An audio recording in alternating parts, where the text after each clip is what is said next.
Welcome back, or welcome to my YouTube channel. My name is Alyssa Cotten. My channel is all about emotional and mental support for new coaches, counselors, content creators, and entrepreneurs. And in today's video, we're going to talk all about the different fears that you may be having that's preventing you from starting a business. So let's get started. Have you always wanted to start a business but had too much fear that prevented you from even making the first step? In today's video, we're going to talk all about what to do with those fears and what common fears that other people are having that are hesitant to start a business. So I asked my Instagram followers this question: what are some fears that stop you from starting a business? And I asked this here on my Instagram, and I want to narrow it down to the top 5 questions, or kind of top 5 fears that kind of came through that were a similar theme. So let's just jump in right away. And number 1 theme that I had was not getting enough clients or customers. So that was the first concern, was not getting enough clients, and that was a fear that they wouldn't have enough clients for their expertise. And for those of you who might be thinking, how do I start to get clients, customers, sales? How do I get people to my website to buy my product?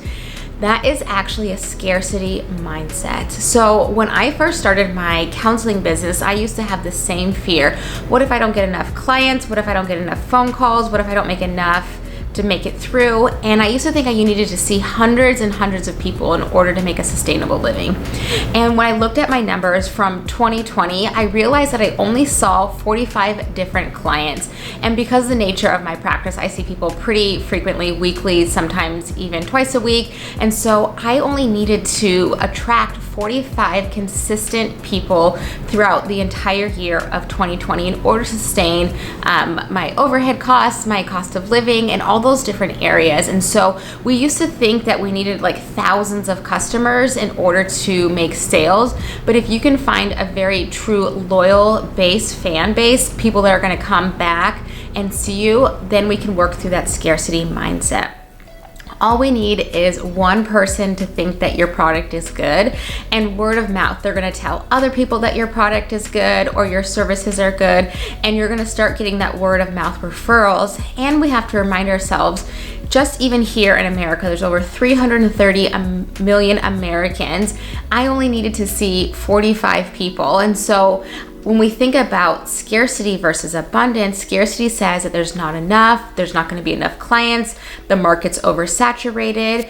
But something we have to remember is if you think about coffee shops, and where I live, we have these really cute little huts. I'll insert a photo of these little coffee huts, and they're everywhere. They have even like 2 in the same parking lot.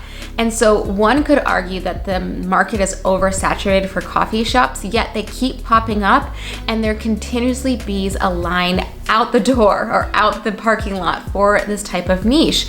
And so we have to ask ourselves, if you're providing quality service or quality products, it doesn't matter how oversaturated the market is, and the market is never oversaturated. That's a scarcity mindset. And so asking yourself to work through those limiting beliefs, look through those kind of fears that you might be experiencing that's going to hold you back from starting your business. Okay, so the second one that had, and I'm just gonna pop it up here, that most people ask says, I don't know enough or anything. And this is something I hear so frequent with my clients that want to be self-employed, they want to be entrepreneurs, but they say like, I don't know enough. I don't feel like I can be an expert in any one area. And that's when I challenge them and I say, go for what sparks joy, what excites you, what ignites passion in you, because I can guarantee that you know a lot more than you think you know. I used to have conversations with colleagues, and I used to talk about like different treatment modalities with clients, and I used to think some of the stuff I was doing was such common sense, and then I would ask them these questions, and I would give my feedback, and they were like, oh my gosh, like, where did you learn that? Who taught you that? And I was like, oh, I had no idea that my training and my kind of life knowledge was different from others. And I had to remind myself that even though I'm not talking about it and people aren't reminding me all the time, I know more than I think I know. And so that's where I challenge you who are feeling like you don't know enough or people can't come to you. Kind of ask your friends and family, if you were to come for me to solve one thing, what would that be? And maybe run with that. That might be a great way to start, to jump set, to figure out what your next thing is, your next move is to starting your own business and working through that fear. So the next one I'm gonna insert here, it says, my biggest fear was I didn't know how to do it. I didn't know other business owners. This is a common thing that I do when I work with my clients. That fear of like, I don't know anyone who started a business. I don't know any friends that have started a business. No one in my family has started a business. And so that fear of, well, my kind of people just don't become self-employed, or I don't know how it's done, or maybe there's a reason that I don't know anyone that's done it. This becomes like a limited, like almost like tunnel vision, where we only know what we know. And so what happens is that fear starts to ignite this, well, no one I know has done it, so maybe I can't do it too. And that's where we get to challenge your kind of beliefs around being able to do it and not being able to do it. And the beauty of social media is that we can reach out to so many different people and start networking, start connecting.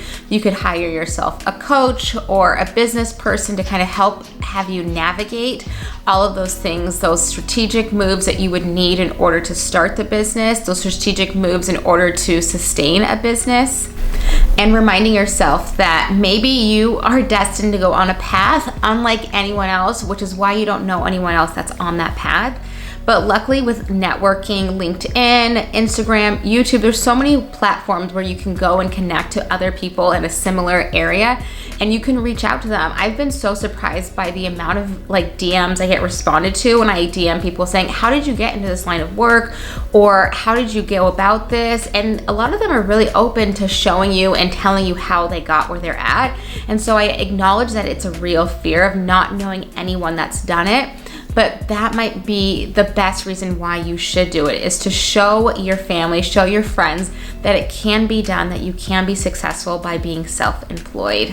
So the next one, the fourth question that comes up the most, and I think this one hinders a lot of people from starting their own business. I know for me, this was one of my biggest fears before I started my business, was the security of pay and financial responsibilities. So the question is, how do I pay my bills and pay my overhead expenses and having all these different areas? And the best advice that I can give for you is to start small. So if you already have a 9-to-5, maybe 1 hour a day you are dedicating to your business that you're going to open. And once you get enough money, whether that's in your savings account and your business account, once you get enough money that will allow you to sustain, 3, 4, 6 months, depending on what works for you and your family, you're going to be able to have more of that, determining how much money you need to have in your income, how much you're making every month, consistent sales, whether that's one-on-one services, group services, whether you're selling a product, selling a course, whatever you're selling. At the end of the day, we're all selling something, whether it's what should we eat for dinner or what should we watch on TV. We're trying to pitch some type of idea. So in regards to that fear of that financial stability, I would say start small. Start small so that way you can even figure out, is this something you want to do full time? So start small, whether you're doing it on the weekends or the evenings or when you're not on the clock for work. And then slowly you're going to have that snowball effect, and the snowball is going to roll down the hill and you're going to have more income, and then you're going to be able to transition out. So when I opened my own practice, that is what I did. I started small. I worked part-time on opening my business so I could work full-time having that income. And then it actually switched. So I started working full-time in my counseling practice and I worked part-time at the agency that I was working at. And then I just slowly started less and less hours at the agency, and I would put more and more hours in my private practice until it was to the point of that is now my full-time job. And so I encourage you to just start. The best thing you can do is start, and you're gonna get a really good idea of how much income you can make, what that looks like. We don't have to quit cold turkey. We can balance it and kind of see what that looks like. So if that's one of your fears, talking with a financial advisor, talking with other people, ask them how they did it, to kind of normalize that it's totally possible to make that financial transition. So the last question, and this is something of a fear that when people have already started their business, but it's not growing as fast as they want. So here's what the question says. I did start my own business this year, but retaining and growing clientele would be something else. And so this person started their business. that fear of I've started but it's not growing. And the best thing I can tell you is stay consistent and stay the course. If the fear is that clients or people aren't going to buy your products is the fear, then ask yourself, am I doing everything to attract clients? Am I doing everything to sustain, to keep clients, to have return clients?